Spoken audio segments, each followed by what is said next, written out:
আমরা অনেকে মনে করি অকাল মৃত্যু না, অকাল মৃত্যু কোরআনেও নাই, হাদিসেও নাই। যে একটা দিন বাঁচলো তার হায়াত ছিল। রব্বুল আলামিন বললেন, দুনিয়ার মানুষ শুনো, আমি হচ্ছি তোমার এমন একজন রব, আমি হচ্ছি তোমার একজন মালিক, এমন একজন সৃষ্টিকর্তা। 5টা মিনিটের জন্য তোমার কাছ থেকে আমি রহমতের নজরটা আমি ফিরিয়ে নেই না। রব্বুল আলামিন যদি নজর ফিরিয়ে নিতেন তাহলে আমরা যারা আছি কেউ অক্সিজেন গ্রহণ করতে পারতাম না, আর অক্সিজেন না নিলে তো মানুষই মারা যায়।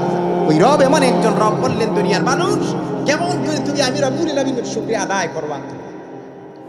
রব্বুল আলামিন দুনিয়ার মানুষদেরকে জানিয়ে দিলেন কোরআনুল কারীম দ্বারা, দুনিয়ার মানুষ একটু বড়।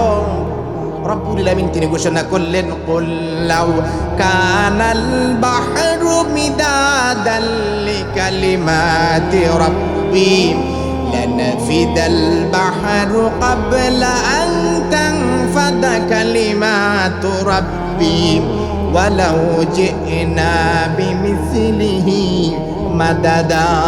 একটু আওয়াজ করে পড়ি আল্লাহু আকবার।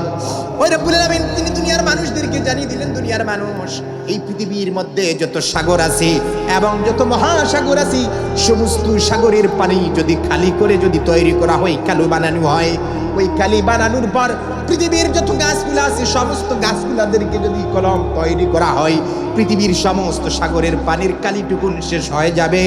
আমি রব্বুল আলামিনের প্রশংসা লেখা কখনো শেষ হবে না। সুবহানাল্লাহ পড়ে।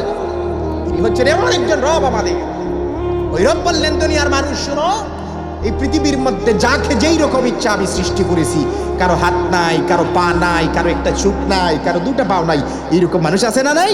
ওই রব বললেন, এটা আমার ইচ্ছা, আমি আমার খুশিতে দুনিয়ার মধ্যে যাকে ইচ্ছা যেই রকম আমি দুনিয়ার মধ্যে আমি সৃষ্টি করেছি। আবার যাকে ইচ্ছা কারো দেখবেন এই পৃথিবীর মধ্যে এমন একটা অদ্ভুত পৃথিবী, আল্লাহ রাব্বুল আলামিন কাউকে 2 বছরে দুনিয়ার থেকে তাকে নিয়ে নেন। আমরা অনেকে মনে করি অকাল মৃত্যু না, অকাল মৃত্যু কোরআনেও নাই, হাদিসেও নাই। যে একটা দিন বাঁচলো তার হায়াত ছিল একটা দিন। অনেক মানুষ আছে দেখবেন একটা সেকেন্ডের পর্যন্ত হায়াত নাই। ওই যে মায়ের গর্ভের ভিতরে সে মারা গেছে, আর মৃত অবস্থায় পৃথিবীর মধ্যে সে আগমন করেছে। জুড়ে বলেন ডেকে না। ওই রব বললেন, এই পৃথিবীটা বড় অদ্ভুত। আমি কাউকে 100 বছরের হায়াত দিলাম, কাউকে 200 বছরের হায়াত দিলাম, কাউকে আবার 1600 বছরের আমি হায়াত দিলাম। সুবহানাল্লাহ পড়বেন না? ওই 1600 বছর হায়াত দিয়েছিলেন বাদশাহ ইস্কান্দার যুলকারনাইনকে। ওই রব্বুল আলামিন দুনিয়ার মানুষদেরকে জানিয়ে দিলেন, দুনিয়ার মানুষ কেমন করে তোমরা আমার শুকরিয়া আদায় করবা। রাত 3টা হয়ে গেল, পৃথিবীর সবচেয়ে গভীরতম মহাসাগর প্রশান্ত মহাসাগর, এমন আটলান্ট মহাসাগরের গভীর থেকে যদি একটা ঝিনুক পোকা খাদ্যের জন্য যদি চিৎকার করে, এই বাগলার কোনো মানুষ শুনতে পাবে না, আর সে আজিম থেকে শুনতে পাবেন একজন। বলেন তো তিনি কে? আল্লাহ। প্রশান্ত মহাসাগরের গভীর থেকে যদি একটা ঝিনুক পোকা খাদ্যের জন্য যদি চিৎকার করে, শুনেন একজন, তিনি কে? আল্লাহ। আমাদের রিজিকের ব্যবস্থা করে দেন কে? আল্লাহ। এখন আপনি দেখেন এই বিশাল একটা সুবিশাল একটা আকাশ রব্বুল আলামিন তিনি সৃষ্টি করলেন। এই আকাশের উপরে অসংখ্য গণিত নানান ধরনের নানান জাতের পাখিগুলা উড়ে যায়। কোনোদিন কি শুনেছেন কোন পাখি খাদ্যের অভাবে আকাশ থেকে জমিনে ছিটকে পড়ছে? শুনেছেন এরকম কোনো কাহিনী? শুনে যায় না। ওই তো আপনাদের পাশে বাংলাদেশের সবচেয়ে বড় হাওর হাকালুকি হাওর, আর বাংলাদেশের সবচেয়ে বড় বিল হলো চলন বিল, ওটা নাটোর জেলা।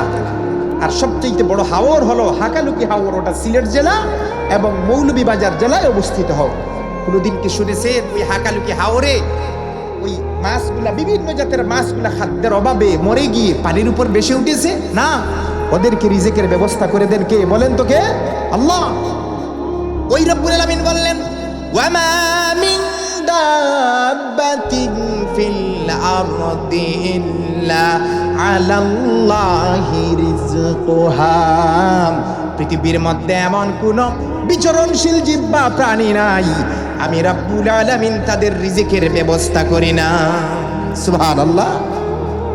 প্রত্যেকটা প্রাণীর, প্রত্যেকটা শ্রেণীর প্রাণীদের খাদ্যের ব্যবস্থা করে রেখেছেন কে?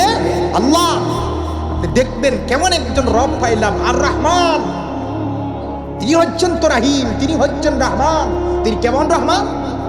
দেখবেন এলাকার মধ্যে বাইয়ে ঝগড়া বিভেদ লাগে, লাগে কি লাগে না বলেন তো আপনারা? লাগে। ঝগড়া বিভেদ হলে 5 দিন 10 দিন 1 মাস 2 মাস কথা বলে না। সন্তানে বাবার সাথেও ঝগড়াঝাটি লাগে, লাগে কি লাগে না? আপনারা এদিকে কি হয়? হওয়ার তো কথা। বাবা তার সন্তানের সাথে অনেকদিন কথা বলে না, কি রাগ, কি অভিমান। কিন্তু আল্লাহ বললেন, দুনিয়ার মানুষ, আমি হচ্ছি রহমান, আমি হচ্ছি রহিম, আমি একটা সেকেন্ডের জন্য তোমার কাছ থেকে আমি মুখ ফিরিয়ে নেই না। তোমার ভাই তোমার কাছ থেকে মুখ ফিরিয়ে নেই, তোমার মা তোমার সাথে অভিমান করে কথা বলে না, কিন্তু আমি রব্বুল আলামিন অভিমান করি না। আমি যদি অভিমান করতাম 5টা মিনিট অক্সিজেন বন্ধ করতাম, তুমি ওই দুনিয়ার উপরে ওই পা দিয়ে তুমি হাঁটা চলাফেরা করতে পারতা না। জোহরের নামাজের পর তোমাকে জানাজা করে ওই কবরস্থানের মধ্যে রাখা লাগতো। জুড়ে বলেন ঠিক কিনা? তিনি হচ্ছেন আমাদের এমন একজন রব। সুবহানাল্লাহ।